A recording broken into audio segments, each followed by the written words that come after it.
'Tis I, Papa Bean, still not sure how to start a YouTube video. Do probably a short one today, just kind of an update, because that is the whole point of a vlog. It's supposed to be kind of a diary. Hope you don't mind making a hat while I'm doing this. The hat making thing I think is going quite well. Like, I haven't had any sales on my Etsy store yet, but I wasn't really expecting to. Like, a lot of people, when I was kind of doing my research on it, were like, if you are selling like bigger things like hats and items of clothing, sometimes it can take a while for you to even get your first sale, and that's okay, that's okay. I technically have had my first sale. My sister really liked a hat I made out of a vest that she gave me, and she's taken it back because she just loved the hat, and hopefully she'll post a cute picture of it for me to share with people. So I was gonna like originally knit hats because I really got into knitting, and I'm still gonna do that. Like, I'm still gonna knit like berries and chunky hats, and I love chunky wool. But the upcycling thing is such a huge thing right now, and if you are a friend of mine, you'll know I'm so into the whole charity shop thing. I love the whole thrifting thing. Like, I just love it. Like, my mum works for Sue Ryder for Scotland, so that's a big part of that. Is my sister and I have always just kind of, we grew up around charity shops. We love going to them, we love finding things. Me and Bethany actually went to one this morning, and I got the best like jacket thing, and I can't wait to put an outfit together for it. I think the upcycling thing will be good because a lot of people, particularly in cities like Glasgow and Edinburgh, are really into the whole vintage scene, really into the whole upcycling, you know, taking something old that maybe no one's going to use or wear anymore and turning it into something new. And I definitely think, you know, given the amount of clothes that people do throw away that do end up getting just wasted, like, it's a good way to try and recycle clothes. And I'm having a lot of fun doing it as well, because it does mean that, like, when, you know, hopefully when people start buying things, they're gonna have things that are kind of, you know, one of a kind, because I can really only get, you know, depending on the size of the clothes, like 1 to 4 hats out of an item. So, you know, it's good to have things, I think, fashion wise, that are like unique and one of a kind. And it's definitely why, you know, I want to learn how to make all my own clothes, because then, you know, everything would be beautiful and it would be made by me, and, you know, I can say I made this, no one else can have it. If you have me on Instagram, you'll know that I was trying to learn how to use my sewing machine.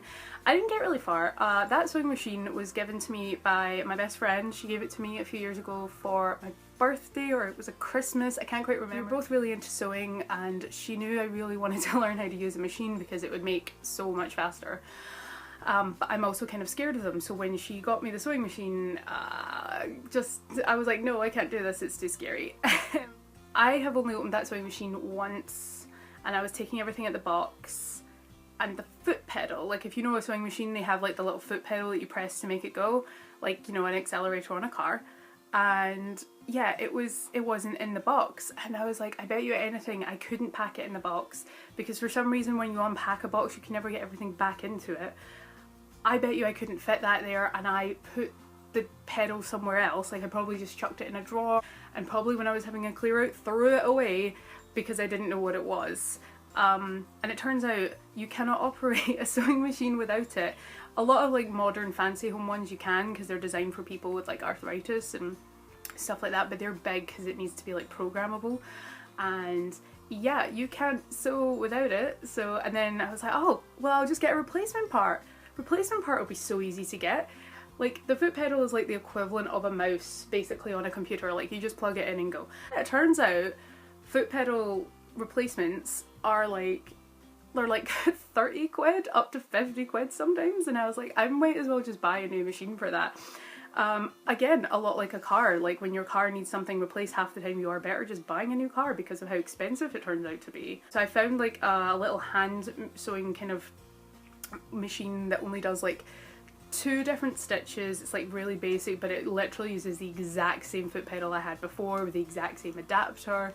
And I was like, yeah, okay, so that's what I'm gonna do. And then at least I have a spare machine for when the big one eventually claps out, which I hope it doesn't, because even though it is a few years old, I've never used it. As much as I do love hand stitching, like, there's something quite soothing about it, it just would be so much faster if I had a machine. And also the thing is, my hand stitching, because I'm terrified of sewing machines, my hand stitching, I have had to get like good at it. I've had to learn how to make it quite intricate and keep it all evenly spaced, and that's definitely a good skill to have. But a machine would, obviously, you can adjust things like the tension, so I can, you know, make the stitches stronger, and I can also make them more elasticated and things like that.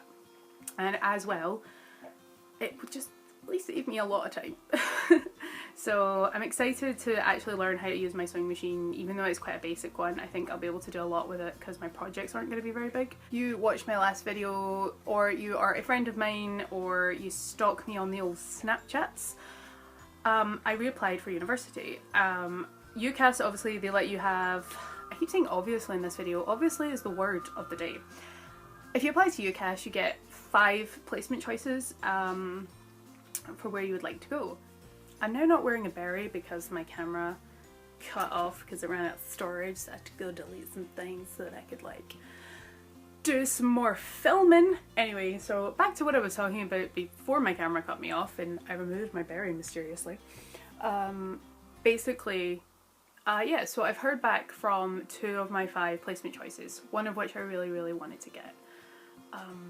And I'm not gonna lie, I was very angry about it. Like, I wasn't at first, but then I was angry because the first time I went to uni, I had worked very hard to get there, and there were so many people who they just wasted it. Like, they got there and they didn't care about the work, so they dropped out, and then you had people that were barely passing by the skin of their teeth because they didn't care enough to want to learn.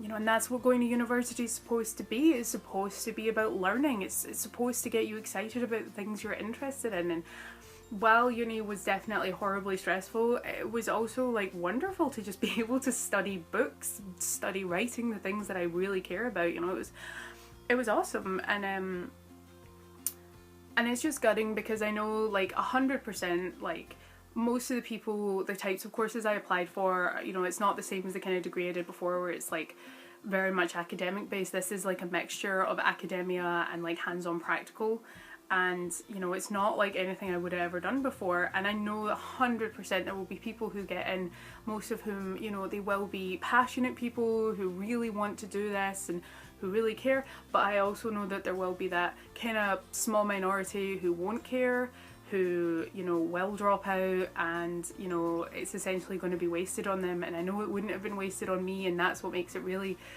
frustrating, is when you know something won't be wasted on you because you actually will work. It's hard. It's a really kind of shitty reality. And the types of courses I've applied for as well, I don't even know if I can get access to them like via clearance, because obviously sometimes people who get accepted for things then change their mind because they get offered something better or they have a change in circumstance. So I mean, I've still got 3 placement thingies to hear from, and maybe one of them will take me, and that would be great. But as of right now, I'm not really that hopeful. I already have a degree, like, I'm so smart already, maybe, you know, please take me. If I don't get in, don't get me wrong, I will be gutted, but there's always 2019. Anyway, before the camera cut off, because I was like talking about the university thing for like a good minute before I noticed that the little blinky light wasn't blinking anymore, I finished making my hat. It's a strawberry. I know probably no one laughed at that, but I thought that was really witty. So, but I actually made the inside just a little too big because I have a big ass head, and for that reason I tend to overcompensate when I am cutting patterns. I like oversized hats anyway, and that works fine for beanies, but with berries not so much. It kind of does need to be more precise, but I love it. I'm a strawberry. Ah! I'm exquisite. I'm like the height of fashion right now. I'm like an icon. I could be the face of Alexander McQueen. I could be the face of Versace. Wouldn't you want these chubby cheeks selling your merch? Chanel. I'm actually really like chuffed with this. I'm gonna pop it on my Etsy store. I'm super buzzed about it. I love it. I think it's so cute. So there's a very brief update in my life. I've been out back from 2 university placements, trying to get a proper sewing machine going, and I made a strawberry. Strawberry. Strawberry.